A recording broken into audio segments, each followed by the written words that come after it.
Buenos días, Presidenta. Jennifer Barba, de México Comunica. Presidenta, ¿qué avances hay en las investigaciones sobre el asesinato del estilista Miguel de la Mora? Platicamos con la jefa de gobierno y nos dijo que Polanco es de las zonas más seguras de la ciudad. ¿Quieren comentar? Es una investigación que tiene líneas muy sólidas. La Fiscalía General de Justicia de la Ciudad de México, hemos estado en comunicación con la fiscal Berta y también con el jefe de la policía, con Pablo Vázquez. Tienen una investigación muy sólida y va a haber resultados pronto. Gracias. ¿Y sobre que Polanco es de las zonas más seguras de la ciudad? Lo que pasa es que esto no fue un asalto, fue un homicidio directo, fue una ejecución, digamos, estaban esperándolo, lo estuvieron vigilando y realizaron una ejecución ahí. En Miguel Hidalgo pues han tenido un descenso también en la incidencia delictiva. Muchas gracias. Presidenta, después de la intoxicación de varios niños en Baja California y la decisión de la gobernadora de cancelar el programa de desayunos escolares, ¿habrá alguna revisión o responsabilidad por parte de las personas encargadas del programa? El gobierno de Baja California le paga 840 millones de pesos anuales a la empresa AB Alimentos. El DIF nacional tiene en coordinación con los estados un programa de desayunos escolares. En este caso, la intoxicación estuvo asociada a un programa adicional que tiene el gobierno de Baja California. Afortunadamente, todos los niños están bien, estuvo en seguimiento la secretaria de Gobernación y la decisión pues, de la gobernadora de revisar a la empresa que tenían contratada para este fin, que me parece una buena decisión y pues tienen que llegar a las consecuencias a partir de la investigación de qué fue lo que provocó esta intoxicación. Gracias, Presidenta. ¿Qué avances hay? En la Fuerza Estatal de Seguridad Ciudadana de Baja California está activo un teniente coronel, Carlos Madero Sánchez, señalado en 2011 en al menos 8 mantas por presuntos vínculos con los Zetas. ¿Qué medidas está tomando su gobierno para garantizar que quienes encabezan cuerpos de seguridad estatales y federales tengan procesos de evaluación y den certeza a la población? ¿Tienen este caso? No tengo el dato de esa persona, el titular de la Policía Estatal, tenemos el secretario de Seguridad Pública, tenemos relación muy estrecha y ha habido muy buenos resultados. Checamos el nombre de esa persona que comentó usted. Claro que sí, le compartimos los datos. Muchas gracias, secretario. Y por último, ¿qué opinión, Presidenta, le merece que el Departamento del Tesoro de Estados Unidos señalara por error en Ensenada a Mario Alberto Herrera Sánchez como integrante del cártel de Sinaloa? En la misma publicación del 18 de septiembre, donde apareció la diputada Araceli Brown. ¿Qué acciones considera su gobierno para proteger a los ciudadanos cuando ocurren este tipo de equivocaciones? Sí. ¿Quieres comentar, Omar, el tema de las personas que fueron señaladas por el Departamento del Tesoro en el caso de… ¿Se refiere a la última lista de OFAC? Sí, la publicación del 18 de septiembre donde aparece la diputada Araceli Brown y el barbero de Ensenada, sí, que se equivocaron. Hay varias personas y empresas que la UIF previamente ya tenía un bloqueo antes que lo sacara la publicación en Estados Unidos. Hay investigación. El hecho de que la UIF bloquee a alguien no quiere decir que esté vinculado directamente con delincuencia organizada. La UIF lo que hace es analizar un movimiento inusual o alertar de un movimiento inusual, que es en este caso. Ahorita lo que se complementa es la investigación que ya se lleva a cabo con la Fiscalía General de la República. En dado caso de que estas personas que sean bloqueadas tienen que presentar para legitimar las cuentas, etcétera, y si es así, se desbloquean, y si no, ya se inicia una carpeta de investigación con la Fiscalía General de la República. Y cuando hay un error, secretario, en el caso del barbero que se equivocaron y lo pusieron ahí, su foto no correspondía pues a esa persona. ¿De Estados Unidos? Sí, fue un error. Pues fue un error de ellos, de Estados Unidos. Bueno, gracias. Es importante, hay mucha comunicación entre, digamos, el equivalente de la UIF en Estados Unidos, que se llama OFAC, sí, ¿verdad? Ellos envían información a la UIF o a Secretaría de Hacienda, dependiendo del caso. La UIF hace su propia investigación. En caso de encontrarse algún indicio de lavado de dinero o alguna irregularidad, la UIF, a través de los mecanismos legales, congela la cuenta. En caso de que no se encuentre desde México algo que dé evidencia de lavado de dinero o alguna otra irregularidad, se le informa a Estados Unidos. En nuestro caso no tenemos. Envíanos información si este es el caso. Si se tiene información de los dos lados, se acompaña, o incluso en algunos casos la UIF ha tenido ya congelamiento de cuentas y después Estados Unidos hace lo propio. En el caso en donde Estados Unidos no envíe las pruebas y la UIF no encuentre pruebas suficientes o la propia Secretaría de Hacienda, pues no se acompaña al procedimiento. Ese fue el caso de la diputada o el caso de los dos bancos y la Bolsa de Valores que en su momento dijeron que había pruebas de acuerdo con el Departamento del Tesoro del Gobierno de Estados Unidos y que desde aquí no se encontró absolutamente nada, ni tampoco evidencia suficiente con las pruebas que ellos enviaron. Entonces, a veces se camina juntos y a veces no, dependiendo de las características. Ellos pueden congelar, no en México, sino las transferencias electrónicas de Estados Unidos a México. Gracias, presidenta. O al revés. A ver, dijimos acá, ¿verdad? Presidenta, buenos días a todos. Israel Aldave de Grupo Fórmula. Preguntarle, presidente, en esta reunión del gabinete por la mañana, ¿qué informe se dio sobre el asesinato del sacerdote Bertoldo Pantaleón en el estado de Guerrero? Sí, Omar.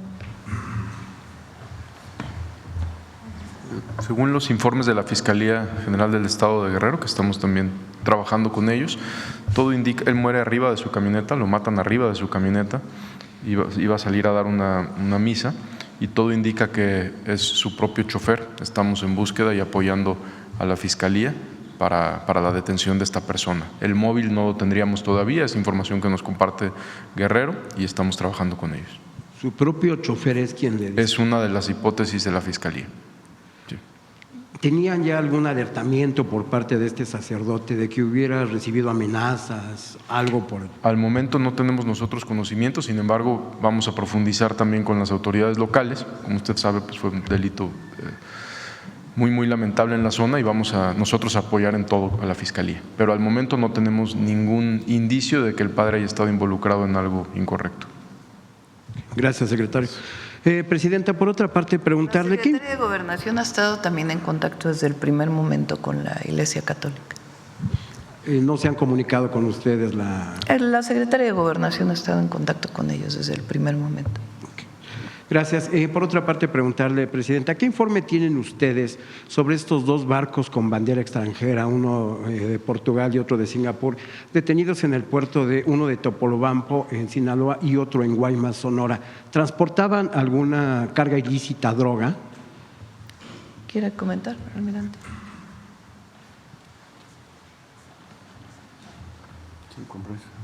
Sí, buenos días. Todos los buques que transportan hidrocarburos o que transportan alguna sustancia química están en constante vigilancia. Cuando llega un buque a un puerto y no se tiene claridad, se le toman muestras. Estos buques están en ese proceso. Se tomaron muestras, estamos esperando resultados. En el caso del buque que está detenido en Topolobampo, se dice que transportaba fertilizantes y que se le encontró droga entre estos fertilizantes. Se están tomando las muestras, todavía no tenemos los resultados del laboratorio. Y en el mismo caso igual. En el caso de Guaymas, sí. ¿Cuándo se tendría esto? En estos días, muy breve. Gracias, secretario. Presidenta, por otra parte, hablando justamente de la Secretaría de Marina, envió usted al Congreso de la Unión una reforma a la ley de la Secretaría de Marina. ¿Qué facultades va a tener ahora la SEMAR a partir de esta legislación? Almirante.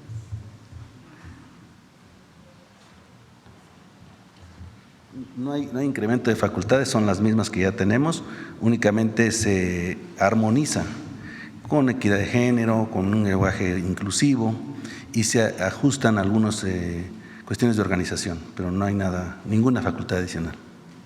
Se habla de que podrían llevar a cabo ustedes incursiones en alta mar, es decir, abordar otros barcos o detener otros barcos que llevan a cabo algún ilícito. Eso ya está en la ley, eso es está en la Ley Federal del Mar, está en la tercera conferencia del mar, eso es algo que no cambia.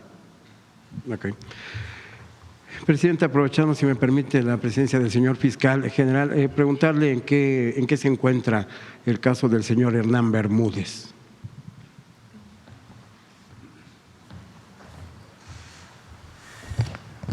Sí, buenos días. Miren, este asunto, como ustedes saben, en 2024 se inició en Tabasco por una serie de delitos de extorsión a gasolineros.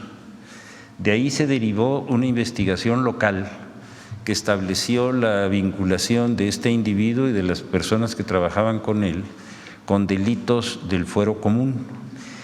Cuando ellos obtuvieron las órdenes de aprehensión en el fuero común, le solicitaron a la Fiscalía General de la República su apoyo para hacer toda la verificación del lugar a donde hubiera huido esta persona que había salido del país. Se hizo un trabajo muy minucioso, se obtuvo la ficha roja y a partir de ese momento, con el apoyo de inteligencia de la Secretaría de Seguridad, se pudo establecer con las autoridades de Paraguay la presencia de este individuo en ese lugar. Se hizo un trabajo realmente muy valioso por parte del gobierno de Paraguay porque optaron por la expulsión de esta persona con todo el personal que se había movilizado hacia allá. Lo regresamos a México y se le cumplió la orden de aprehensión local. De manera paralela y con toda la información que nos dieron para el proceso de la repatriación de este individuo, logramos establecer ya vínculos muy claros con delincuencia organizada. ¿De dónde se obtuvieron? De dos personas que trabajaban directamente con él. Una de ellas ya está procesada federalmente, está en la cárcel, y la otra se acogió a un criterio de oportunidad y nos ha dado una serie de informaciones que han sido muy valiosas. Con eso ya obtuvimos la orden de aprehensión federal, que está pendiente de cumplimiento, esperando las diligencias locales para proceder a darle mayor fortaleza al asunto federal. Vamos muy bien hasta ahorita. No sé si quisiera usted algún otro dato. ¿Qué les ha comentado en estos? ¿Qué les ha dicho? ¿Qué les ha aportado de nuevo en sus declaraciones?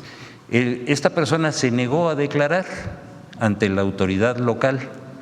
Nosotros vamos a tener que esperar a que vaya a la audiencia intermedia, donde va a tener que su propia defensa, si él no habla, su propia defensa va a establecer todas las respuestas a todas las imputaciones que se hicieron, y eso nos va a permitir en materia federal fortalecer nuestro proyecto de carácter federal.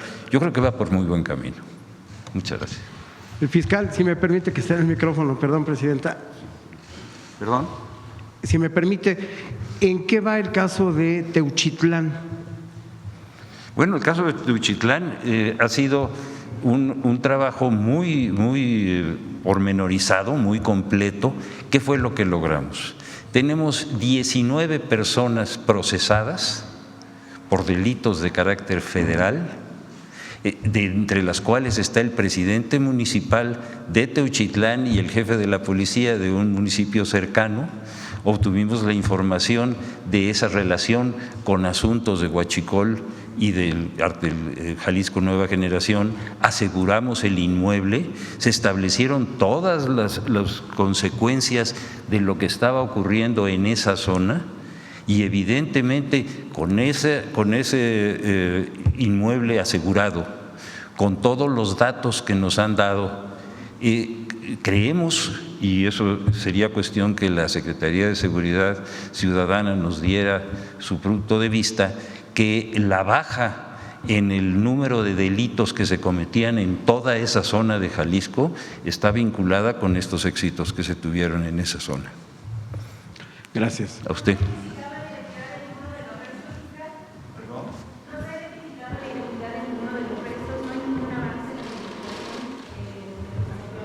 A ver, no sea mala, repítamelo que no lo oí. A ver, sí. Gracias. Buenos días, fiscal. Julia Bonilla de La Razón. Rápidamente, si no ha habido alguna identificación de los hallazgos que hubo ahí, algún indicio de las víctimas que pudieran haber sido pues atentadas, localizadas en este rancho. ¿Los hallazgos de Teuchitlán? Sí. Todos los hallazgos fueron identificados, estuvieron a disposición de todas las personas víctimas, de ahí se establecieron una serie de responsabilidades muy claras y de ahí obtuvimos datos fundamentales que nos permitieron localizar personas que se habían incorporado a esos grupos delictivos o que habían sido víctimas de ellos. Toda esa información fue muy útil para ir adelantando.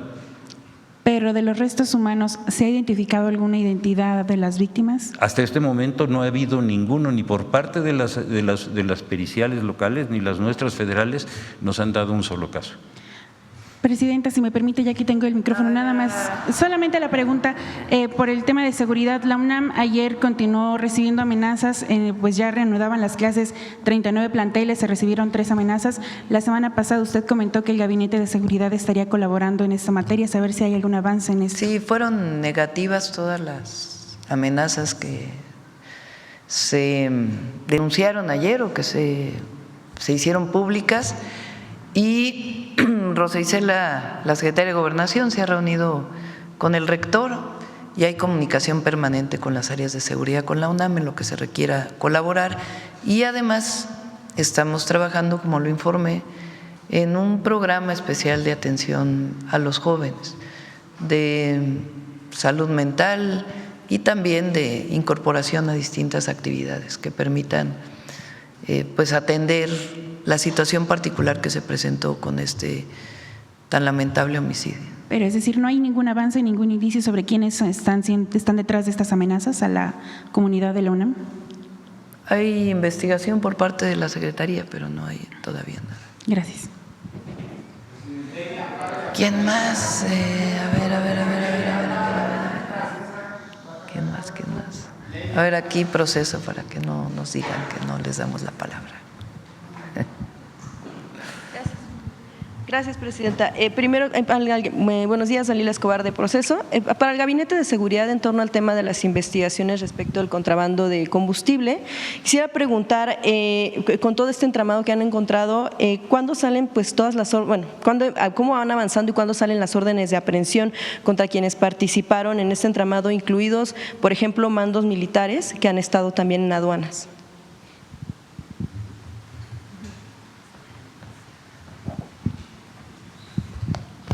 ¿Me lo repite? Sí, por favor. Sí, claro, que tiene que ver con el tema de cuándo salen las órdenes de aprehensión de todo este entramado que han encontrado con el asunto del huachicol fiscal, órdenes de aprehensión en contra de pues todos quienes participaron, incluidos mandos militares que han estado en aduanas. A ver, tuvimos 2 casos de 2 buques. ¿Se refiere usted específicamente a eso? Le puedo contestar con mucho gusto. Muy bien. Tuvimos uno en Altamira y el otro lo tuvimos en Ensenada. En el caso de Altamira, el barco está asegurado por la Armada. Se obtuvieron 8 órdenes de aprehensión en contra de las personas responsables, 3 ya se han cumplido. Está asegurado tanto el barco como todo el combustible que se logró asegurar, igual que el lugar que aseguró, igual que todos los transportes. Ahí es donde se encontró la relación con los grupos delictivos del Cártel Jalisco Nueva Generación. Eso es por lo que hace a ese caso. Por lo que hace al de Ensenada, ahí el barco ya había partido cuando se encontró en un local una cantidad de más de 2 millones de litros de combustible.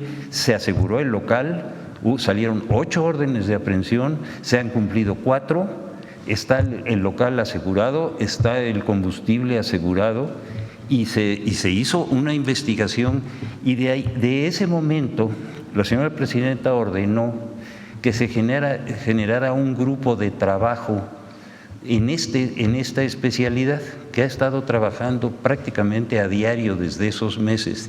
Y en ese grupo de trabajo está el Ejército, la Marina, la Secretaría de Seguridad, aduanas y todas las unidades de protección de Pemex. A partir de ese momento no hemos vuelto a tener un solo caso. Eso ha sido hasta el día de hoy un resultado de este trabajo de coordinación que nos ha dado esa oportunidad, que ha sido única. Ya no ha habido un solo caso. El último de Topolobampo, ¿verdad, señor almirante? Es un barco que traía material químico y hasta este momento no se ha obtenido ninguna muestra de que sea materia de un huachicolero. En ese sentido, con todo lo que usted ha mencionado, con la investigación que se ha dado respecto de este contrabando, que por supuesto generó alerta a partir del hallazgo pues, de estos buques y que se inician las investigaciones, estas investigaciones han obviamente escalado para determinar hasta qué punto se ha permitido que se diera este contrabando, desde hace cuánto tiempo. Quisiera preguntarle, ¿han encontrado ustedes que se dio? Si las responsabilidades alcanzan, por supuesto, como ya lo han mencionado en otras ocasiones, a elementos pues de la Marina, pero también a mandos militares, a particulares, a empresarios, a agentes aduanales. Quisiera preguntarle en ese aspecto. Todos los elementos de prueba que se han ido obteniendo han permitido todos estos procesos que han dado esos resultados que son públicos, tanto con personal de aduanas como con personal de cualquiera de las instituciones que hayan participado, y eso ha sido una información pública que se ha dado ampliamente. ¿Todavía faltan órdenes de aprehensión por ejecutarse en este sentido de todas las investigaciones? Sí, por supuesto. Sí. ¿No podría hablar de cuántas todavía? Imagínense. Muchas gracias. Ahora, no, nada más, perdón, disculpe, solamente sobre el tema del monto. La Procuradora Fiscal hablaba hace unos días de que el monto del daño que ha ocasionado el contrabando de combustible podría ascender a 600,000 millones de pesos. ¿Eso es lo que han localizado? ¿O cuál? Sí, sería bueno, perdón. Aclarar el punto. Sí, ella no lo declaró. Fue un diputado quien hizo esta pregunta, pero ella no lo declaró. No fue en una comparecencia de ella, pero ella no lo declaró. En una entrevista que hicieron medios al salir sí, pero la entrevista. Ella no lo declara. ¿A cuánto ascendería el monto del daño? Bueno, hay que estimarlo. Bien. Presidenta, también quisiera preguntar en este sentido, evidentemente el gobierno anterior, el anterior sexenio, entregó aduanas a las Fuerzas Armadas para evitar precisamente asuntos de corrupción. No sé si quisieran contestar algunos de los elementos de las Fuerzas Armadas. ¿Qué consideran que pudo haber hecho que se corrompieran los elementos para poder, pues, de alguna manera facilitar o participar en este tipo de maniobras? Yo creo que lo importante aquí es que no hay impunidad. ¿Qué pudo ocasionar que algún elemento, en este caso de Marina, haya estado involucrado? Pues lo tiene que contestar quien hoy está detenido. Lo importante es que se actuó y no hay impunidad. Eso es un hecho. Lo segundo, que es muy importante, este año el incremento en la recaudación de aduanas con respecto al año anterior es de 200,000 millones de pesos, adicionales al año anterior. Dije el domingo que el incremento en la recaudación es de 500,000 millones de pesos respecto al año anterior. O sea, estamos hablando de que casi la mitad viene de aduanas. Al aumentar la recaudación de aduanas, pues tiene que ver con mayores controles y distintas acciones que se han tomado, en las cuales ha ayudado mucho los elementos de Marina y de Defensa que están en cada una de las aduanas. Y si se llega a encontrar una irregularidad contra un civil o contra alguien que sea miembro de las Fuerzas Armadas, se actúa, se denuncia y se hace la investigación. Es decir, marinos y ejércitos seguirán todavía al frente del manejo del control. Sí, al frente de la ANAM está un civil, como saben, y al frente de cada una de las aduanas, tanto en tierra como en mar, están o elementos retirados o elementos activos. Y como saben, yo me reúno con ellos, hacemos una revisión aduana por aduana, y si se encuentra además una irregularidad, la Agencia de Transformación Digital está en una revisión permanente de los datos, y si se encuentra alguna irregularidad, se revisa administrativamente. Si es el caso de alguna distracción, algún problema que no tiene que ver con un delito, pues entonces se hace un cambio. Si tiene que ver con algún delito, se presenta la denuncia. Gracias, Presidenta. En otro tema, regresando un poco al asunto de… O un presunto delito, ¿verdad? Porque eso lo determina la Fiscalía o el juez. En el caso de Hernán Bermúdez, nada más preguntarle, como bien mencionaba fiscal, se está ahora llevando el proceso en la Fiscalía Local por el tema de delitos del fuero común. Sin embargo, está pendiente la ejecución de la orden de aprehensión por delitos del fuero federal. Quisiera preguntarle si ustedes tienen notificación de que se promovió un amparo para evitar que se ejecute la misma, por parte de Hernán, por supuesto.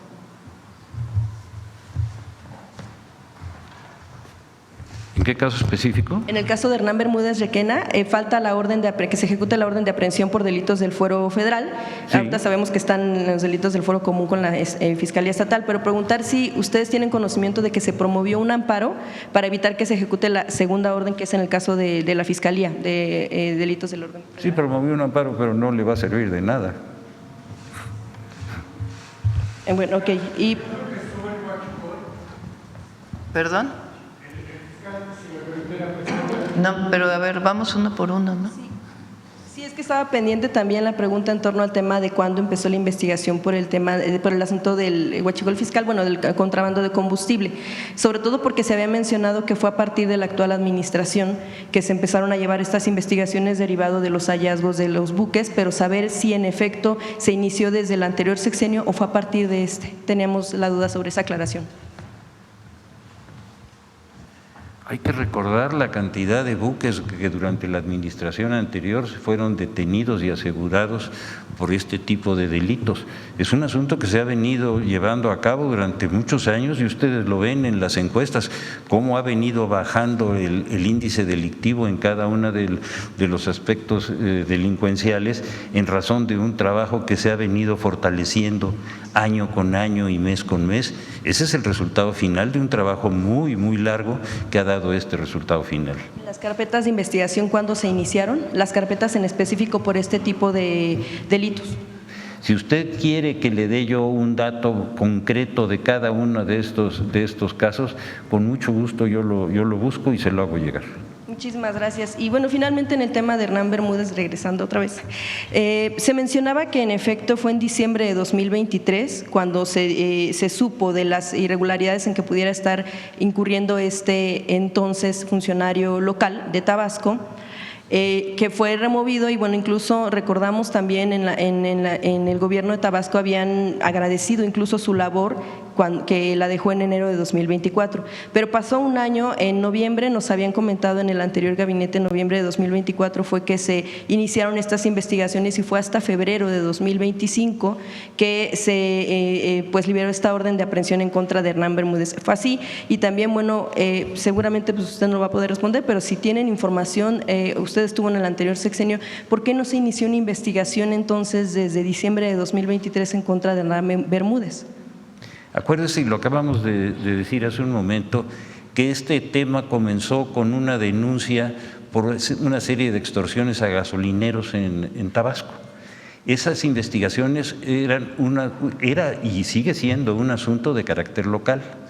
Ellos establecieron ya las responsabilidades penales en el año 24 y fue cuando salió la orden de aprehensión para esta persona.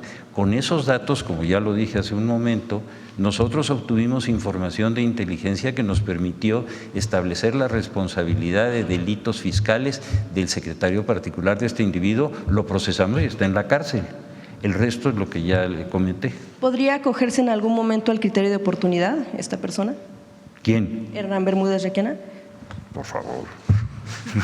No, bueno, pues le pregunto porque precisamente es… No. Digo, el delito federal por el que nosotros obtuvimos la orden de aprehensión es el delito que vamos a aplicar en el momento en que reunamos toda la información que se va a dar en las audiencias de carácter local. Sí, evidentemente yo me refería a todo el procedimiento que se tiene que llevar previo a que se pueda dar esta oportunidad. Ese es el que se está llevando. Así es. Y finalmente, Presidenta, en el tema de un asunto más de seguridad, en Baja California Sur sabemos que el gobernador había solicitado al Gabinete de Seguridad de reforzamiento en la entidad por algunos temas de violencia que se estaban dando en el asunto de homicidios dolosos. Saber en qué términos se va a reforzar, si sí van o ya fueron los elementos, ya se reforzó. Está esta situación especial también con algunos pueblos de pescadores en Comondú que hablaban del asunto de extorsiones, que solamente podían vender producto a un solo grupo y que presuntamente podía ser un grupo criminal.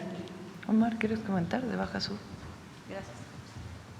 En Baja California Sur se ha fortalecido por parte de la Secretaría de Marina, de Guardia Nacional, del Ejército, y también, pues como lo mencionamos hace unos minutos, tuvimos en esta misma semana, bueno, en estos días que pasaron, operaciones muy puntuales para detener a generadores de violencia en Baja California Sur.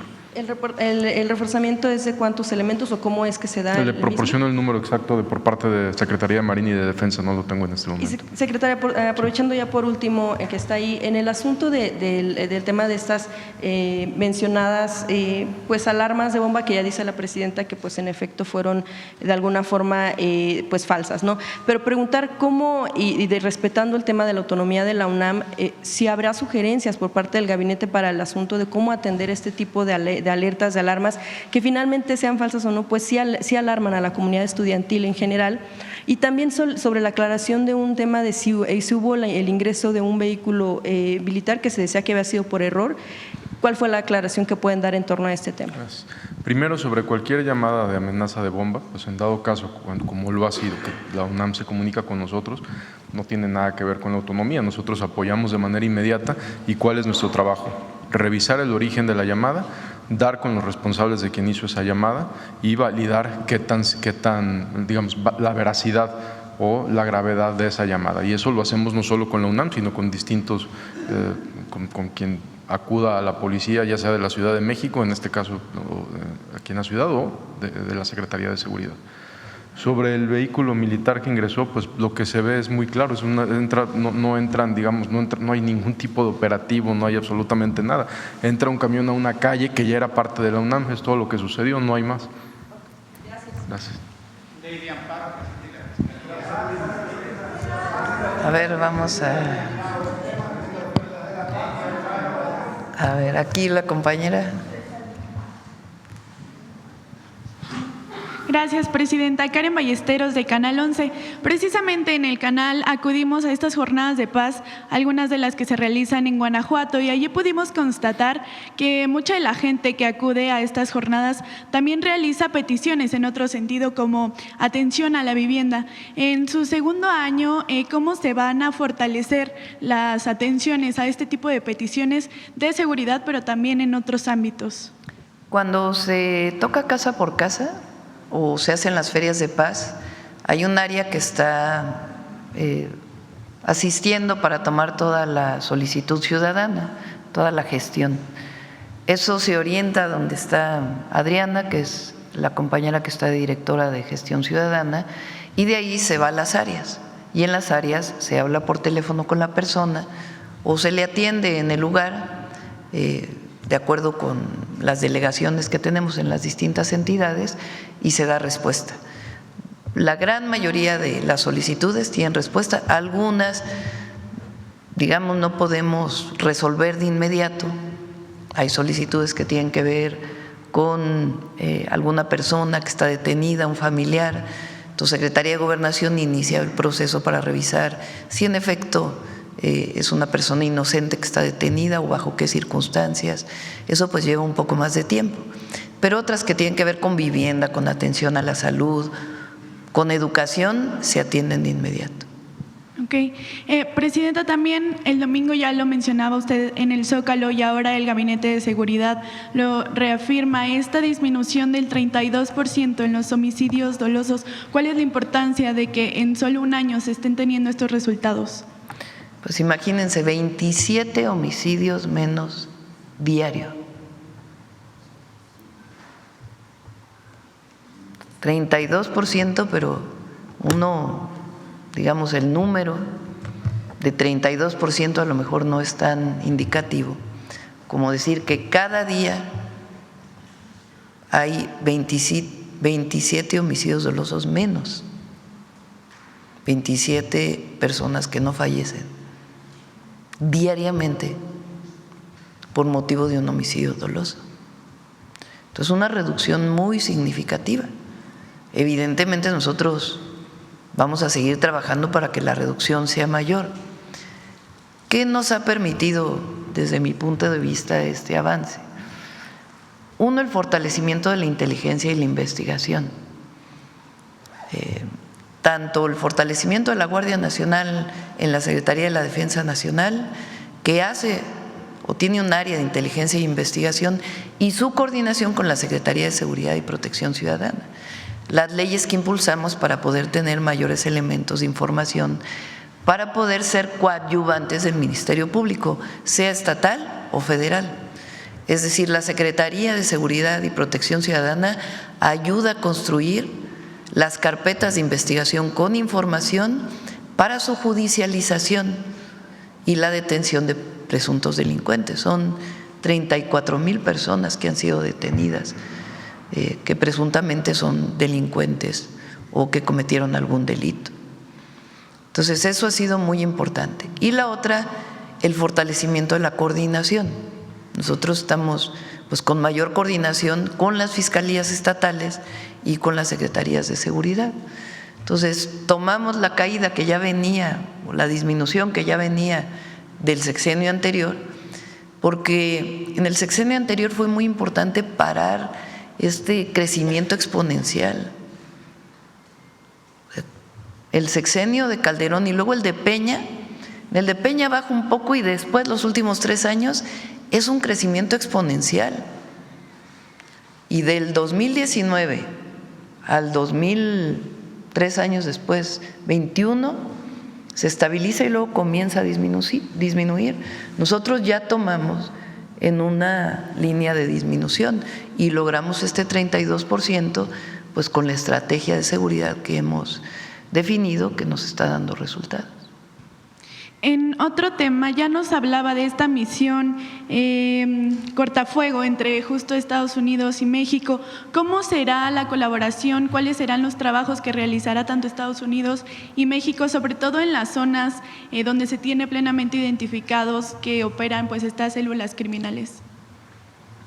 Bueno, más que en los lugares donde tienen, o sea, no hay una cooperación para decir en este lugar vamos a cooperar, ¿no? Es una cooperación general, ahora la puede detallar Omar.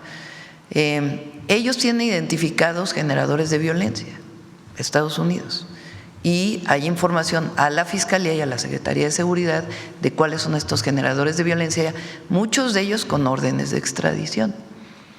En el caso particular de la disminución del cruce de armas de fuego ilegales de Estados Unidos a México, ellos se comprometieron a fortalecer los operativos en Estados Unidos para disminuir el paso ilegal de armas de fuego de Estados Unidos a México. Y además el fortalecimiento pues de la investigación de un arma que se encuentra en México que provino de Estados Unidos, pues su seguimiento para saber de dónde vino y poder hacer las órdenes de investigación y también la solicitud por parte del Departamento de Justicia de Estados Unidos de una detención derivada de ello. No sé si quieras comentar algo más, Omar, de la coordinación en términos de armas de fuego con Estados Unidos. También recordemos que por instrucciones de la presidenta inicia la Operación Frontera Norte. Y esta Operación Frontera Norte, donde participa activamente Ejército, Guardia Nacional, Secretaría de Marina, no es solo en beneficio, digamos, para las drogas, para Estados Unidos, o sea, para detener el flujo de drogas a Estados Unidos, sino precisamente para lo que comentó la señora presidenta de frenar el flujo de armas. Se ha incrementado el flujo de información con Estados Unidos, tienen un programa E-Trace donde de manera muy activa cada arma que se asegura se pasa a este programa para saber su origen.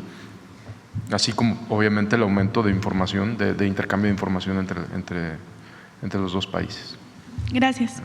Y por último, presidenta, el secretario de Economía, Marcelo Ebrard, está en Japón. ¿México buscará algún acuerdo comercial precisamente con este país, dado que especialistas han comentado que México vive su mejor momento en 100 años para tener esta relocalización de empresas? Bueno, con Japón está el Tratado de Libre Comercio Asia-Pacífico, en donde está incorporado Japón. Entonces ya existe este tratado. El secretario Ebrard fue no solamente a hablar con Japón, sino que es una reunión de distintos países. Entonces va a aprovechar pues para poder hablar con los representantes de Estados Unidos y con otros países del mundo. Entonces esa es la razón por la que está allá. ¿Se buscaría algún reforzamiento justo en estos acuerdos comerciales? Con todos los países, con todos los países. Gracias. Muy bien. Segunda fila, presidenta.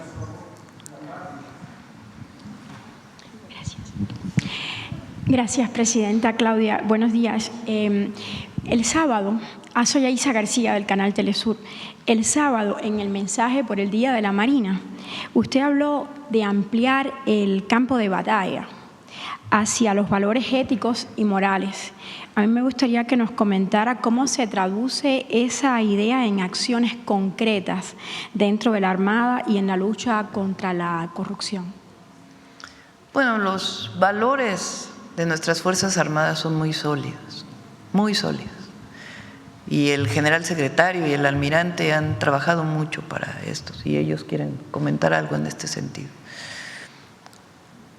Yo, desde el día del aniversario de la Guardia Nacional y ahora en el día de la formación de la Armada de México, de la conmemoración de la formación de la Armada de México con el México independiente en 1821, hice una reflexión de lo que significa la valentía. A veces la valentía la vemos solamente en acciones específicas y particularmente en nuestras Fuerzas Armadas o en la Secretaría de Seguridad o incluso en la Fiscalía General de la República cuando enfrentan una situación particular de detención de un generador de violencia o cuando reciben una agresión. Pues evidentemente ahí hay un ámbito de valentía muy importante. Y la reflexión que hice ese día, y lo hice también el día de la Guardia Nacional, es que la valentía es cotidiana, cotidiana. No solamente son las acciones especiales, sino la valentía de garantizar tus valores. El valor de la honestidad, de la lealtad, del amor a la patria, del amor al prójimo. Y para mí eso es sustantivo en lo que llamamos la cuarta transformación. No solamente en quien es parte de las Fuerzas Armadas, sino quien es un servidor público. La valentía tiene que ver con la afirmación permanente de servir al pueblo. Esa fue mi reflexión el sábado.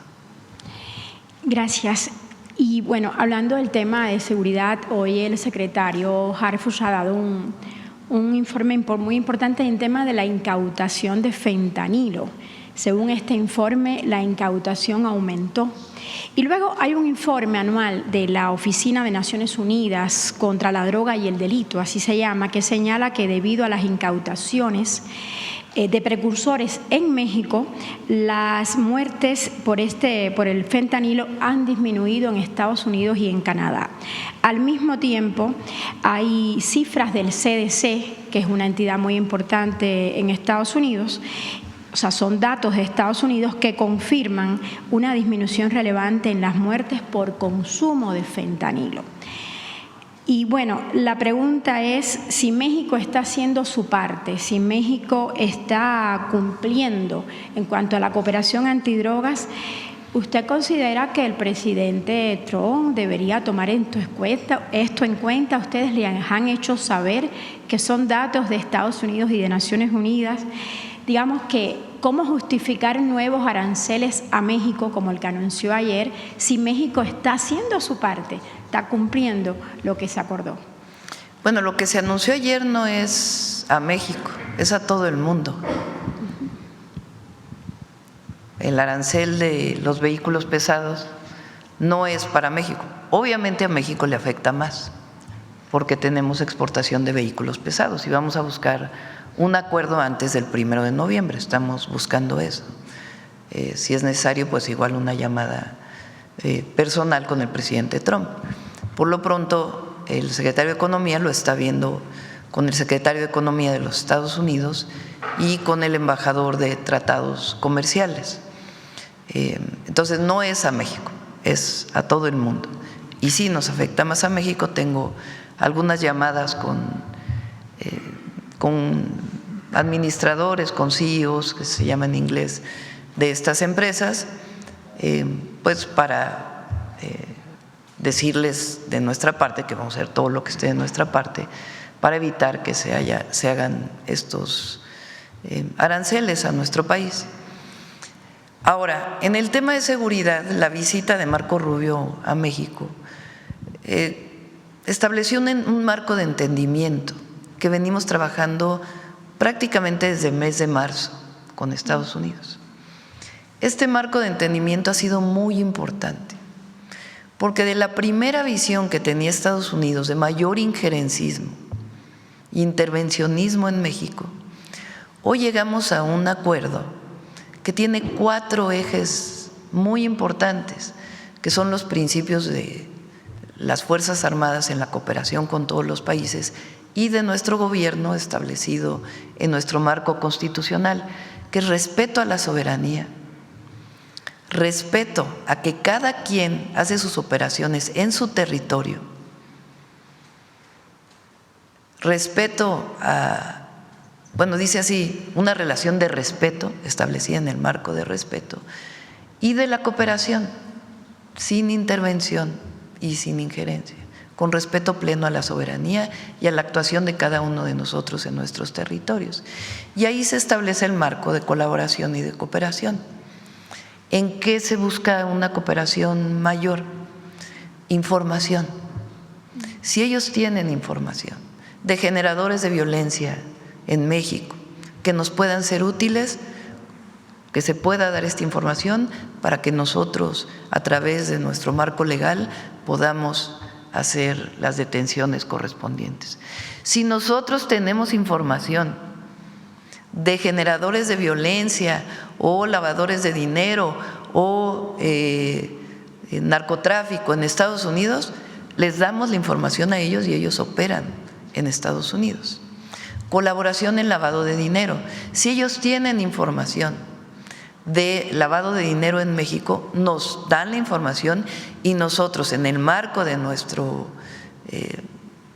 nuestra legislación, como dije hace un ratito, si hay información suficiente en México, entonces se hacen los congelamientos de cuentas que se tengan que hacer, si no, no se hacen.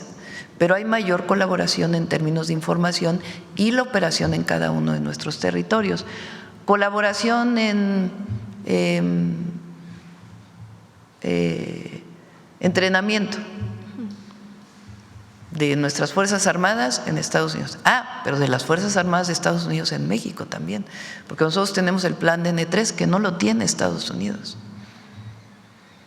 Y entonces ellos aceptaron venirse a capacitar para el plan de N3 o plan Marina, porque ellos tienen muchos problemas cuando viene una situación de un fenómeno natural en donde no se actúa de manera inmediata. Ese es el marco del entendimiento al que llegamos. Y ha sido muy importante, pues porque eso habla el marco de lo que en algún momento pudo haber sido un momento de tensión, hoy, por lo pronto, está establecido el marco de entendimiento de seguridad con los Estados Unidos. Obviamente nos falta la parte comercial, ¿verdad? Y en esa pues seguimos trabajando. Pero digamos que se cayó este argumento del presidente Trump del tema del fentanilo para establecer aranceles. Son las propias cifras de Todavía ellos, del tenemos CDC. un 25% en lo que no entra dentro del tratado comercial. México, Estados Unidos, Canadá, que tiene un 25% de arancel. Desde nuestra perspectiva es más un tema comercial que un tema de seguridad. Pero como el tratado comercial es ley, la única manera en que ellos podían poner un arancel era orientado a la seguridad. Si en un primer momento pudo haber estado motivado por la seguridad, hoy tenemos un acuerdo de entendimiento y por eso nosotros queremos que en ese marco de entendimiento pues también bajen los aranceles vinculados con fentanilo. Presidenta, también se dio un dato hoy en el informe respecto al que el mes de septiembre, este mes de septiembre que acaba de terminar, fue el de menor cifra de homicidios en 10 años. ¿A qué le atribuyen esto? Pues a la estrategia de seguridad. Primero, ya había una tendencia a la baja, no es lo mismo tomar una tendencia a la alta, llegar en el momento en que está subiendo los homicidios, a llegar en el momento en que ya comienzan a disminuir, eso es muy importante. Y segundo, pues desde que llegamos nosotros decidimos fortalecer la inteligencia y la investigación. ¿Por qué es importante la inteligencia y la investigación? Nosotros tenemos un marco jurídico, un sistema penal acusatorio, donde la detención de una persona, si es en flagrancia, pues tiene un marco específico y tiene que haber las pruebas suficientes para saber que en efecto se detuvo en flagrancia. Pero si no es en flagrancia y nosotros sabemos que hay, o no nosotros, el Gabinete de Seguridad, la Secretaría de Seguridad, sabe que hay un generador de violencia, pues no es suficiente con decir hay un generador de violencia, vamos a detenerlo.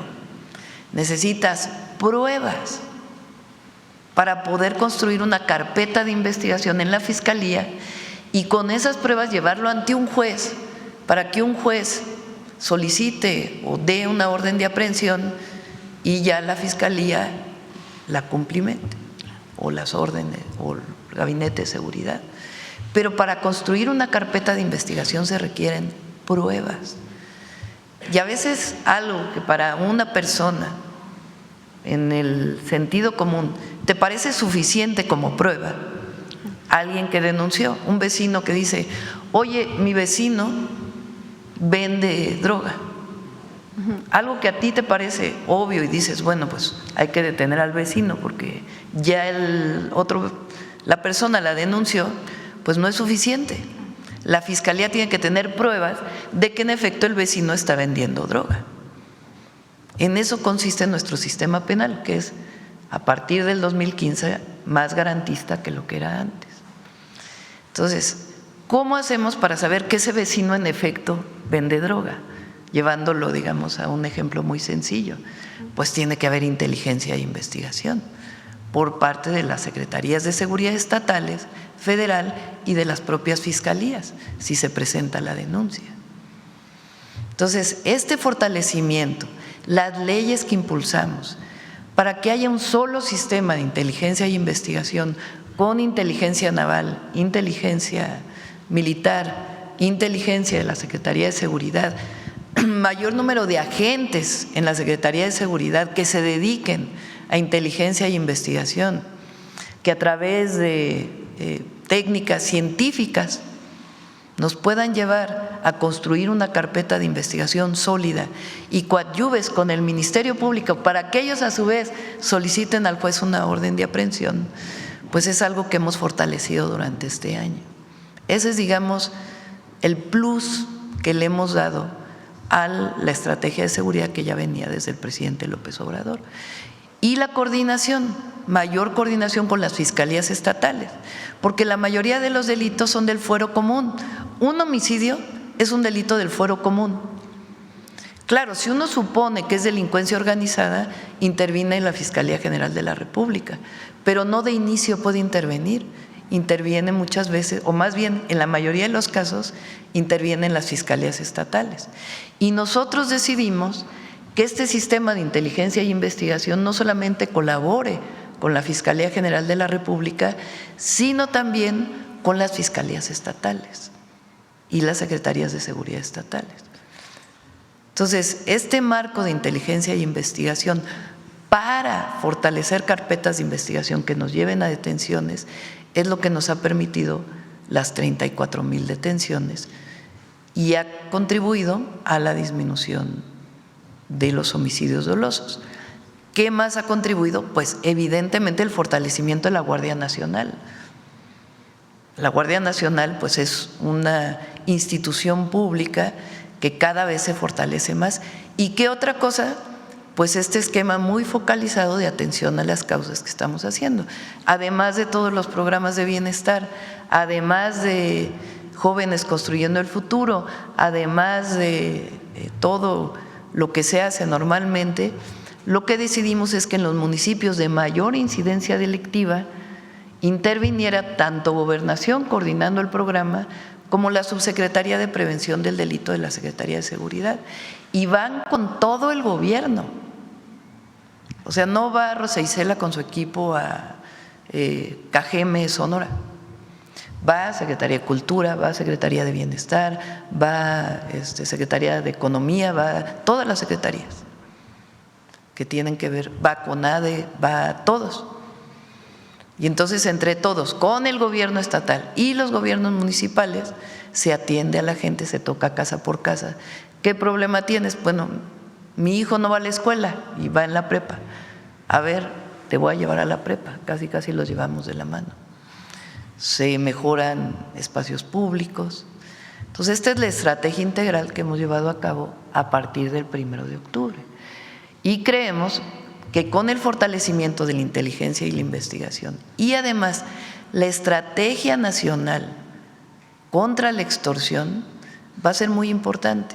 En la última encuesta de victimización del INEGI para 2024, ¿qué es la encuesta de victimización del INEGI? Le preguntan a la gente, ¿fuiste víctima de algún delito? Y ellos dicen sí. ¿De qué delito? Ah, pues me robaron en la esquina. Ah, no, pues presencié un homicidio. En fin. En esa encuesta de victimización, que es muy relevante, porque muchas veces hay denuncias que no se hacen por miedo, por temor, por falta de tiempo, por distintas razones.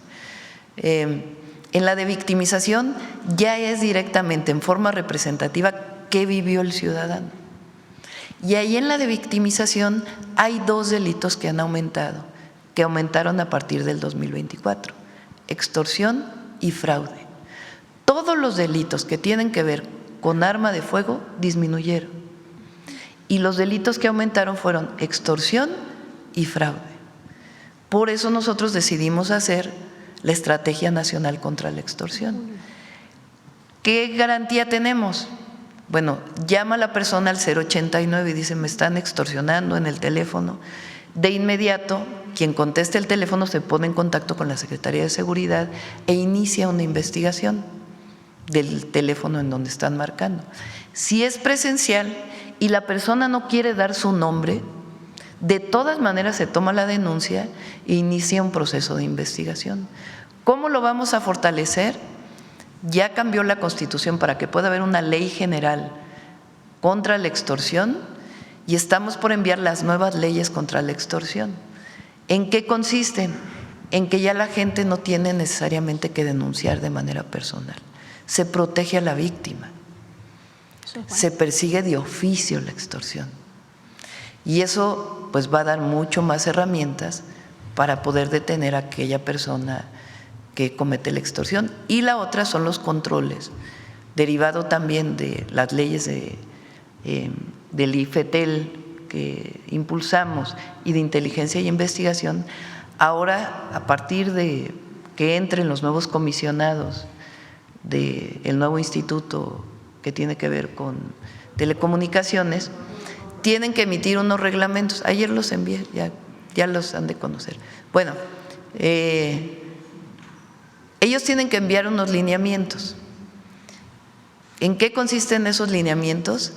¿Qué tiene que ocurrir para que cuando compres un chip en una tienda de conveniencia, tienes necesariamente que dar tu nombre?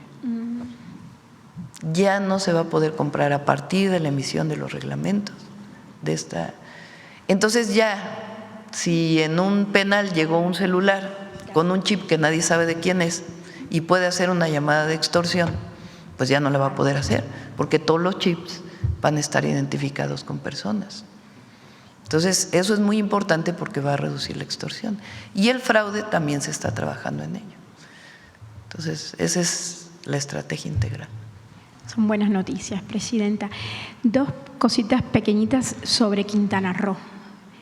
Estuve leyendo un reportaje del periódico Por Esto, me gusta leer este periódico, a propósito del cierre decretado por Profeco el 9 de septiembre de una granja porcina, ahí que se llama Santa María Chi.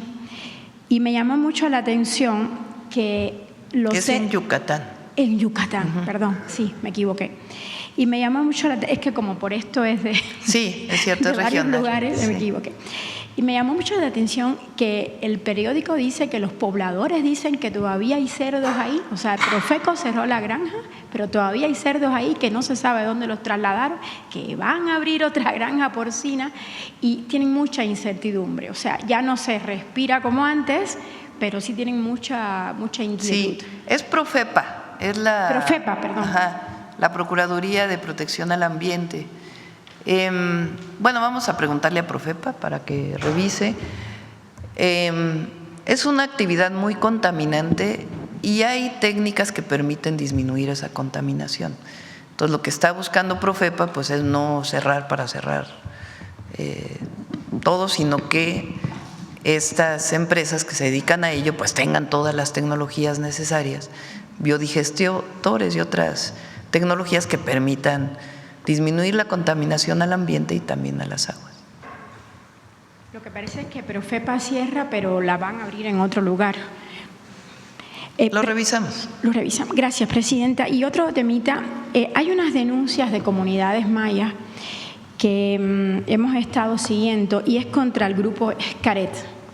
Seguramente usted está al tanto y es por el uso no autorizado del patrimonio de las comunidades indígenas, del patrimonio cultural. A mí me gustaría saber qué tanto ustedes pueden hacer como gobierno federal, qué acciones podrían tomar para garantizar que las leyes que protegen la propiedad intelectual colectiva, que incluso hubo un fallo histórico de Indautor hace poco que les ayudó muchísimo, pero que Xcaret como que no está haciendo caso. Pero, ¿qué se pudiera hacer para proteger la propiedad intelectual colectiva de los pueblos originarios, que se apliquen realmente incluso frente a grandes corporaciones turísticas como es Xcaret, que parece que sí se sale con la suya, que no le importa el patrimonio cultural de estas comunidades? Hay leyes que protegen, pero ahora ya está por salir la ley que regula o que reglamenta el artículo 2 de la Constitución de pueblos indígenas. Ya hay un primer borrador, esperemos que ya muy pronto pueda haber la ley y de ahí inicia la consulta pública con todos los pueblos para poder presentarse al Congreso. Y ahí se fortalece el asunto de la propiedad intelectual de los pueblos indígenas, las comunidades, artesanos, artesanas y muchos otros temas, porque no solamente es actividades artísticas, sino también tiene que ver con conocimiento milenario que tiene que ver con plantas, con muchas otras cosas. Ahí viene esa protección. Entonces, si hay esperanza para las comunidades indígenas. Bueno, vamos a revisar en particular Xcaret, vamos a pedirle a la Secretaría de Cultura que revise. Gracias, Presidenta. Sí. Vamos para acá. A ver, vamos a ver. Ya son 9:17. A ver, vamos con acá y luego acá, Nancy. Ajá. No, bueno, era el compañero. Pero bueno, adelante y luego así se la pasan el micrófono en esa fila. Sandra Aguilar, de Grupo Informativo. Iniciaré por compartirles precisamente en esta estrategia de la extorsión. Presidenta, han tenido acercamiento algunos… las ferias aquí en la Ciudad de México pues es algo muy tradicional en las colonias y precisamente quienes forman parte de esta alegría que brindan en las colonias pues hoy tienen miedo de precisamente reportar que en efecto los están extorsionando. En algunas colonias existen bandas delictivas o del crimen organizado que les están cobrando por mantener estos puestos arriba de 60,000 pesos. Ellos tienen miedo a hacer las denuncias porque inclusive son buscados hasta en sus hogares y bueno, compartirle que son muchas familias que dependen desde hace muchos años de estos trabajos y no saben a dónde acudir. Ha habido sí un acercamiento específicamente en la Jefatura de la Ciudad de México con el equipo de Clara Brugada, pero tienen miedo a dar nombres, tienen miedo a dar direcciones, inclusive tienen miedo a denunciar en la misma línea de la extorsión al 089 y en ese sentido, Presidenta, compartirles que ellos no quieren alejarse de esto que por muchas décadas por muchos años han vivido, insisto, familias completas y pues en ese sentido, saber ellos a dónde pueden acudir, saber con quién ir y que pues de alguna manera ellos se sientan pues protegidos, porque insisto, pues no es una familia, son muchas familias que dependen pues de estos, insisto, de estos atractivos que existen en las colonias y que tienen miedo a denunciar. Bueno, primero el 089 es totalmente seguro, o sea, tiene todos los blindajes de seguridad y los invitamos a quien tenga alguna llamada o algo que tenga que ver con extorsión, que por favor llamen. Y segundo, si tienes el dato, pues aquí se lo pasamos a Omar para que pueda entrar en contacto con ellos. Bueno, finalmente, pues en efecto, este domingo 5 de octubre se da pues este primer informe, Presidenta, del cual fuimos testigos. Definitivamente una parte importante es el tema de seguridad. Ha compartido pues ya, o compartió precisamente en este informe pues esta baja de al menos el 32% en los homicidios dolosos. Obviamente empezaron las especulaciones porque en efecto no estuvo el secretario de Seguridad y Protección Ciudadana, siendo parte importante. Trabajo. Sabemos que tenía mucho trabajo y pues bueno, hoy que está el secretario pudiera compartirnos. Las especulaciones continúan en algunos medios y en algunas redes sociales. Estaría detrás de algún objetivo prioritario, atendiendo algún operativo. En ese sentido, pues a ver si hay un poco más. ¿Quiere decir por qué no viniste el domingo? Pues estaba, como se lo informé a la señora Presidenta, como todos los días que me reporto, estuve en la oficina en Constituyentes todo el día. ¿Y de qué depende si vamos a un evento o no? Pues de las actividades laborales, nada más, no es ninguna otra cosa. Aquí estamos todos los días en el Gabinete de Seguridad, todos los días, y de los eventos a veces podemos ir y a veces no. Aprovechando que está, secretario, esa estrategia de seguridad nacional pues ha funcionado, lo vemos con los resultados. ¿Va a continuar? ¿Habrá alguna modificación para este segundo año que inicia? Como lo mencionamos también en el informe, la estrategia de seguridad todos los días la dirige la Presidenta de la República, la doctora Claudia Sheinbaum, todos los días el Gabinete de Seguridad, y no es un ajuste general. La estrategia nacional se presentó al inicio y lo que hacemos, como lo reportamos al inicio de esta conferencia, es que la Presidenta, al evaluar en un tablero todos los días estados o municipios específicos o municipios prioritarios cómo se mueve la incidencia delictiva en el país, basado en ese análisis es que se toman decisiones en el gabinete. Le agradezco, secretario. Gracias. Y finalmente, Presidenta, pues buenas noticias en este informe. En efecto, el tren México-Nuevo Laredo ya tiene nombre, lo puso a votación precisamente este pasado domingo, Golfo de México, y en ese sentido saber si nos puede brindar más detalles y si estará, por supuesto, en su inauguración. Como usted recordará, yo soy de Tamaulipas y por supuesto que me mandaron preguntar si nos visitará nuevamente. Sí. Gracias. Bueno, sí, vamos a partir del domingo iniciamos de nuevo giras. Vamos a estar este fin de semana en la ciudad y en el Estado de México. El México Querétaro está pues ya construyéndose, está a cargo de los ingenieros militares del agrupamiento Felipe Ángeles. Aparte está el México Aeropuerto Internacional Felipe Ángeles, el AIFA, que en diciembre se inaugura ya, afortunadamente. Ahí hubo muchos problemas vecinales, muchísimos. Finalmente se resolvieron todos y ya está todo en construcción. Y después el AIFA Pachuca también lo están construyendo ingenieros militares, también el agrupamiento Felipe Ángeles.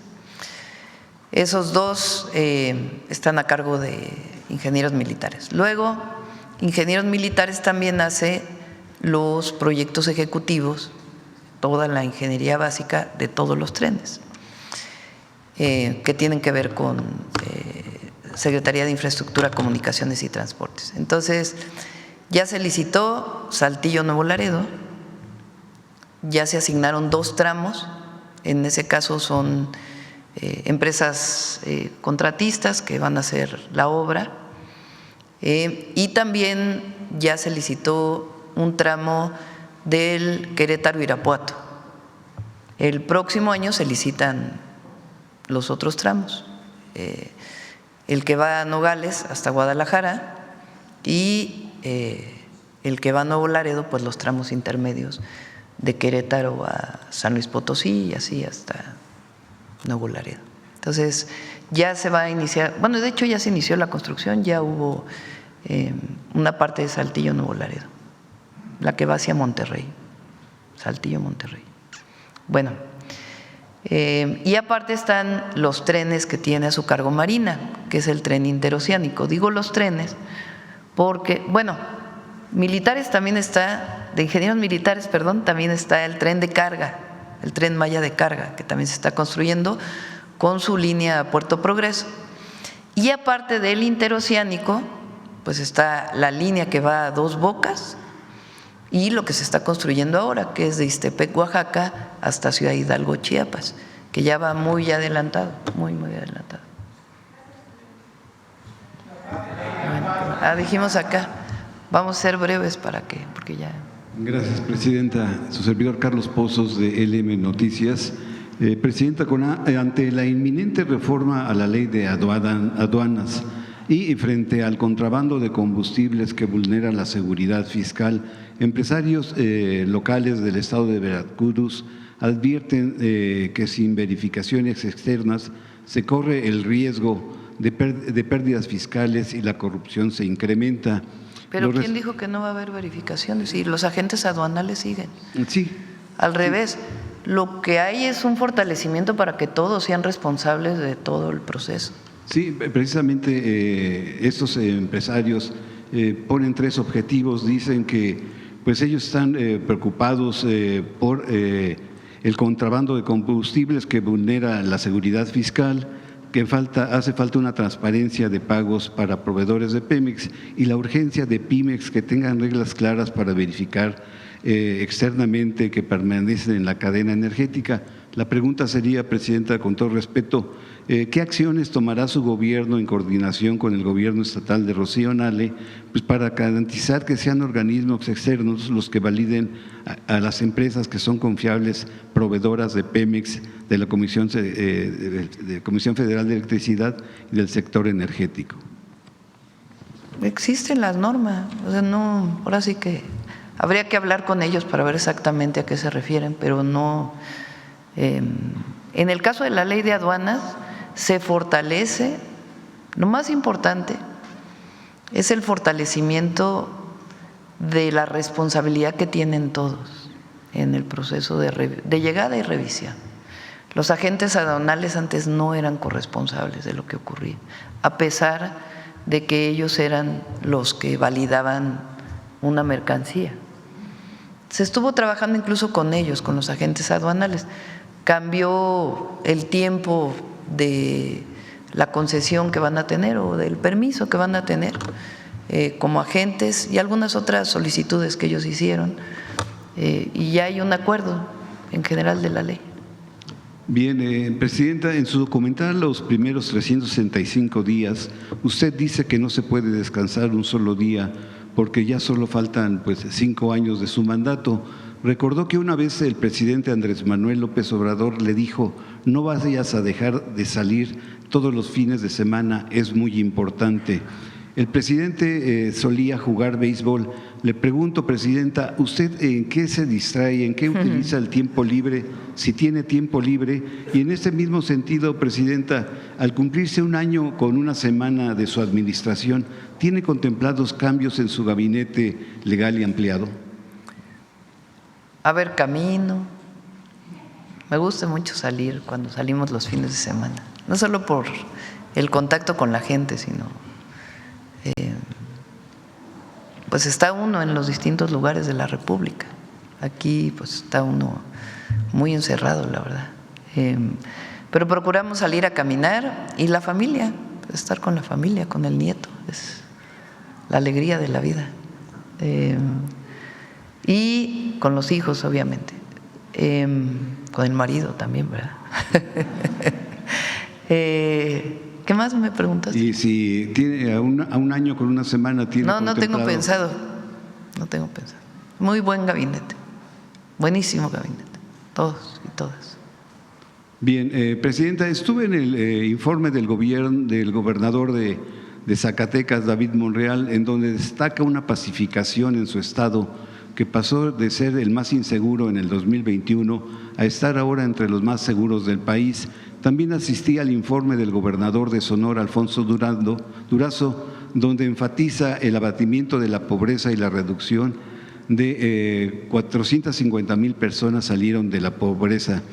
En gira de trabajo, el gobernador de Durango, Esteban Villegas, destacó que a pesar de ser de un partido distinto a Morena, se declara claudista, así como lo hizo también el de Zacatecas, el de Sonora y el de Puebla y otros más.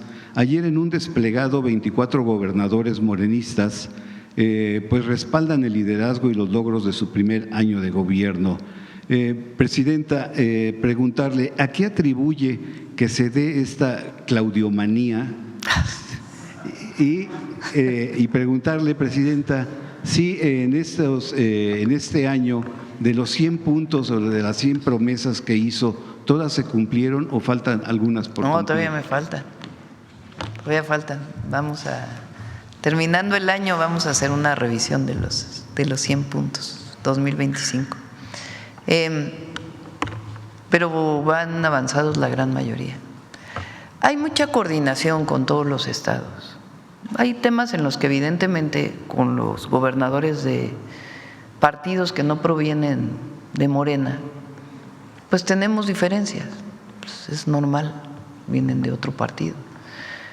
Pero hemos privilegiado la coordinación en varios temas que son indispensables. En seguridad, por ejemplo, pues tiene que haber coordinación independientemente de qué partido vienes. Habrá cosas en las que ellos no estén de acuerdo, pero en general hay muy buena coordinación con todos. Y con los gobernadores que provienen de Morena, o en el caso de San Luis Potosí, del Partido Verde, pues con muchos de ellos son muchos años de conocernos, estar en la lucha. Entonces hay más que una coordinación institucional, pues compartes muchas vivencias desde que estábamos en la oposición, muchos de ellos luchadores históricos. Entonces eso genera una unidad que difícilmente se puede sustituir. Entonces eso nos ayuda mucho. Algunos se integraron hace mucho tiempo al movimiento, otros más recientemente, pero sobre todo el proceso que vivimos juntos mientras estábamos en la oposición, pues genera mucha visión. Por ejemplo, con Laida de Campeche, pues tenemos una historia muy larga de lucha. Entonces eso te genera pues una afinidad muy importante de recordar lo que vivimos con las Adelitas del petróleo, por ejemplo. Ahora que fui a Campeche estuvimos platicando de ello. Entonces eso hace que en particular con los que vienen de Morena pues tengamos una relación muy especial, pero con los de oposición también, y buscamos siempre una relación institucional y de apoyo. Bien, finalmente, Presidenta, estuve días atrás en Palenque, Chiapas. Allá los palencanos y avecindados en Palenque le envían felicitaciones por su gobierno, por la buena conducción y por Estuvo muy buena la carrera que se hizo ahí de México Imparable, muy bonita. Y por tan buena conducción del país. Presidenta, ahí se entrega de mi tesis y le quería preguntar si ha tenido tiempo. Pero ahí subiste una foto que no era.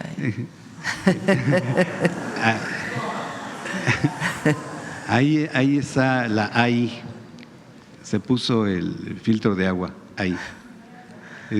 Preguntarle, Presidenta, con todo respeto, si ha tenido el tiempo para poderme firmar el documento, mi tesis que le dejé. No, pero ya voy a tener tiempo para dártelo. Eso es todo, Presidenta, muchas gracias.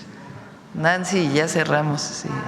Gracias, Ay, Presidenta. Reina, la última vez te di la palabra a ti. Buenos días, Presidenta. Nancy Flores, de la revista Contralínea. Aprovechando que está el Gabinete de Seguridad, Presidenta, pues poder preguntar si se tiene alguna… Mira, hoy le dimos la palabra a Proceso, a Fórmula. O sea, todos tienen aquí. A Carlos no le dimos hoy la palabra, le toca mañana.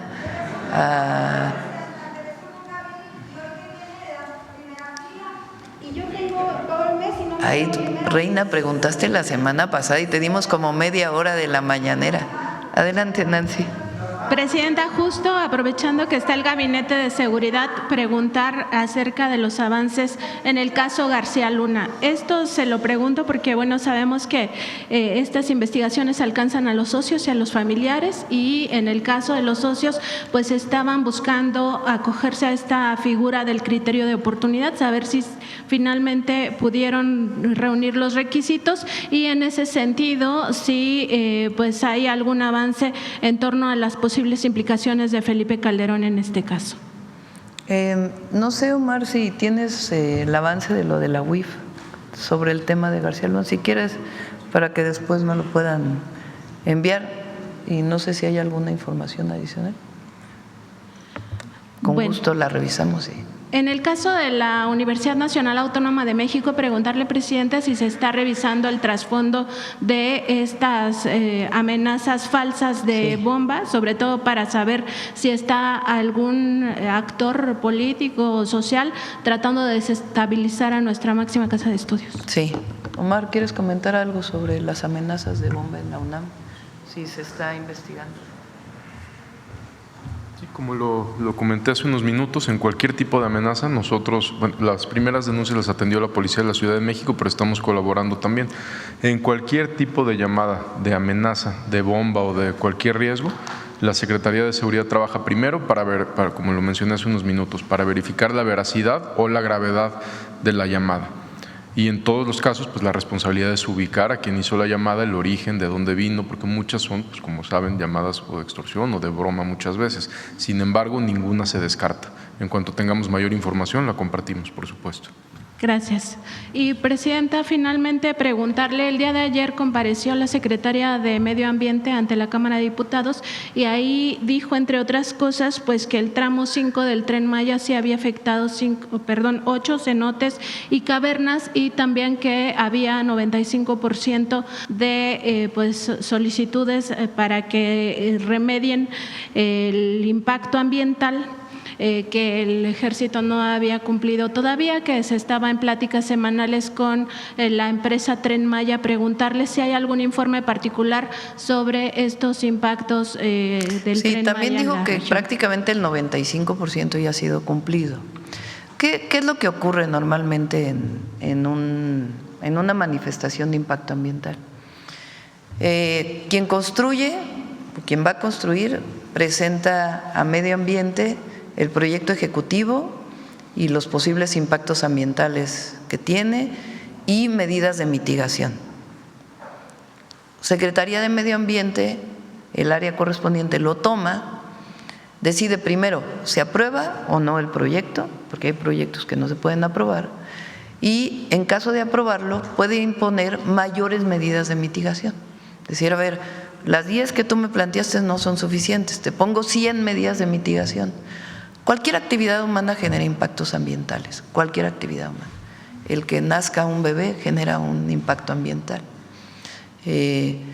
Evidentemente, en esos casos pues no hay medidas de mitigación, ¿verdad? Pero cuando hay una obra, cualquier obra que sea, hay obras que tienen que ver con mejoras ambientales que evidentemente no tienen impactos, como la reforestación, pero hay obras públicas, civiles, que siempre van a tener un impacto ambiental. El asunto es qué medidas de mitigación le impones para disminuir o remediar esos impactos. Por ejemplo, la minería a cielo abierto, que es de las actividades humanas que más impactos ambientales generan, todas las minerías a cielo abierto tienen que tener necesariamente, cuando cierran, un esquema de remediación. Entonces, ¿qué es lo que hace la Secretaría de Medio Ambiente? Revisar que esas medidas de mitigación y de remediación que se impusieron se cumplan. En el caso de los tramos que construyó Ingenieros Militares, pues hay medidas de mitigación que tienen que cumplir. La mayoría ya han sido cumplidas, hay una parte que todavía no. Entonces no cierra el expediente Medio Ambiente hasta que no se cumplan absolutamente todas. Eso se hace pues tanto con revisiones que hace Medio Ambiente en el sitio, como reuniones permanentes que se tienen, en este caso con ingenieros militares para que se cumplan, o con las empresas que construyeron el Tren Maya. Se está permanentemente, y Medio Ambiente no cierra Semarnat, no cierra el expediente, digamos, hasta que no se cumplan absolutamente todos. Entonces, ¿no hay algo adicional? No hay nada adicional más que lo que ya se había presentado y que Sedena o Defensa debe cumplir a cabalidad. Presidenta, nada más aprovechar para agradecer porque ya Cepomex localizó la caja de la estudiante que regresó a México y ya la devolvió. Muchas gracias. Bueno. Gracias, Presidenta. Bueno, terminamos, ¿no? Cerramos. La ley de amparo va, por lo que sabemos, va a pasar a Cámara de Diputados. Ya se publicó lo que aprobó el Senado. Nosotros seguimos manteniendo que ese transitorio tiene que modificarse porque no se explica bien. Aquí presentó el ministro Saldívar una propuesta de redacción que salva cualquier problema que tuviera que ver con la retroactividad, pero pues ya dependerá de la Cámara de Diputados. Si la Cámara de Diputados decide modificar el transitorio o alguna otra modificación, tendrá que regresar al Senado para una siguiente aprobación una vez que la Cámara de Diputados lo modifica. ¿Esa ley le ayudará a la Fiscalía para resolver múltiples casos que obviamente se han caído? Más bien, lo que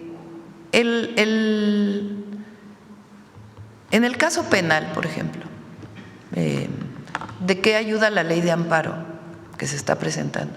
Hacer más expedito todo, en cualquier caso, incluso mercantiles. O sea, lo que se está planteando es que no se lleven 15 años los casos en un amparo. ¿Qué es la ley de amparo? ¿O qué es el amparo? Que está en nuestra, bueno, no sé si aquí hay abogados, si no me corrige aquí el señor fiscal, el doctor en Derecho, el fiscal. El amparo protege al ciudadano frente a un acto de autoridad.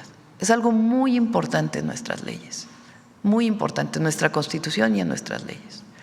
Si una autoridad hace un acto de autoridad contra una persona, la persona tiene derecho a ampararse y decir, es injusto lo que la autoridad por lo que la autoridad me está demandando, sea penal, sea mercantil, sea civil. Tiene derecho el ciudadano a decir, la autoridad, fiscalía o un acto administrativo, un acto de otro tipo, está cometiendo una injusticia contra mí, tengo derecho a ampararme. Ese derecho que está establecido en nuestra Constitución está totalmente resguardado. Si una persona se ampara frente a un acto de autoridad y esa persona gana en primera instancia y la autoridad cree que es injusto, se va a una siguiente instancia. En esta siguiente instancia, el ciudadano puede volver a ampararse. Si en una siguiente instancia gana el ciudadano y la autoridad considera que se cometió una injusticia y que se le está dando razón al ciudadano y la autoridad tiene razón, puede irse a la siguiente instancia hasta la Suprema Corte de Justicia de la Nación. Puede haber el caso también en que el ciudadano gana el amparo y la autoridad dice, bueno, hasta ahí porque asume que hubo una equivocación. Pero ¿qué pasa también con la ley de amparo? Hay suspensiones provisionales. Hay un acto de autoridad contra una persona y el juicio de amparo lleva tiempo. Entonces, la persona tiene derecho a decir o a ir ante el juez y que el juez diga, te doy una suspensión provisional y que las cosas queden como están. Es decir, estás libre mientras sigue el proceso. Y después hay una suspensión definitiva hasta que se resuelva. Todo eso, en muchos casos, lleva 15 años. La primera instancia, la segunda instancia, la suspensión, la no suspensión. Entonces, ¿qué hace la ley de amparo? Reducir los tiempos para que no lleve 15 años, para beneficio también del ciudadano, no solamente de la autoridad, porque son demasiado tiempo. Ahora, en particular, en lo que tiene que ver cuando ya decidió la Corte, y en particular cuando decide la Corte frente a personas que le deben al fisco.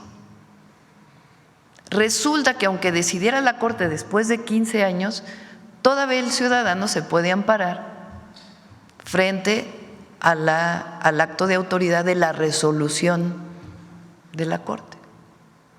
Entonces, ¿ahora qué dice la ley de amparo? Bueno, sí te puedes amparar, pero no va a haber suspensión. Después de que la Corte decida, no hay suspensión, puede seguir el proceso. Te puedes amparar, pero cuando llegue ya la decisión definitiva del amparo, tú tienes que poner lo que le debes al fisco en garantía hasta que se resuelva el juicio, que lleva menos tiempo. Pero estamos hablando de juicios que ya tienen 15 años y que hay una decisión de la Corte. Todavía en esa circunstancia se permite el amparo, lo que ya no se permite es la suspensión. Eso es lo que es el juicio de amparo. Ahora, le pusieron un transitorio que no quedaba claro en qué casos te sigues con la ley anterior y en qué casos te sigues con la ley nueva. Y eso es lo que nosotros decimos, que se aclare bien, porque el transitorio que le puso el Senado no se entiende, no quedó bien la redacción. Que la Cámara de Diputados ayude a que quede muy claro, de acuerdo a los criterios de la Corte anterior, de jurisprudencia, en qué casos sigue la ley anterior y en qué casos ya viene la nueva de juicios que se están llevando en la actualidad. Ese es el tema del juicio de amparo. Vámonos, adiós, buenos días, nos vemos mañana.